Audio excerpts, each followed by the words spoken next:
Elle est de couleur rouge brique, elle sépare la ville de Rabat de Salé, c'est la Casbah des Oudéas. Construite sur un promontoire, la Casbah domine l'Atlantique et l'embouchure du Bourg-Greg. Isolée du tumulte de la ville par ses murailles, c'est le quartier le plus charmant de la capitale avec son merveilleux jardin andalou en terrasse. La Casbah des Oudéas est un ancien camp militaire fortifié situé à Rabat et bâti au XIIe siècle. Depuis 2012, la Casbah est inscrite sur la liste du patrimoine mondial de l'UNESCO. On y trouve notamment un des premiers palais bâtis par la dynastie royale des Alaouites, toujours régnante. La Casbah des Oudéas fut construite initialement au XIIe siècle par les Almoravides pour lutter contre les tribus Bergouata.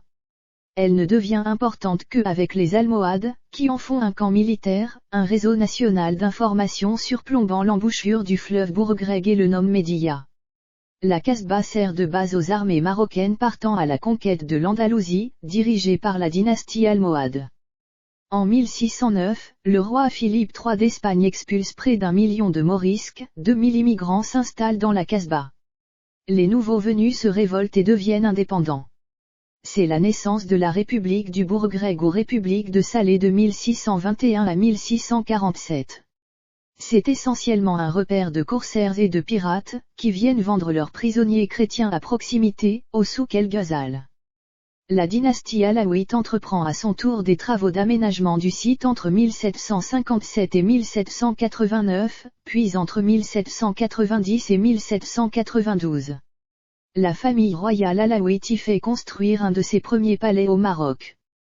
En 1833, la tribu Oudéa issue du Sahara est chassée des environs de Fès, la capitale du Maroc de l'époque, par le sultan Moulay Abderrahmane et déplacée vers les environs de Rabat, tandis que les chefs de la tribu sont logés à la Casbah.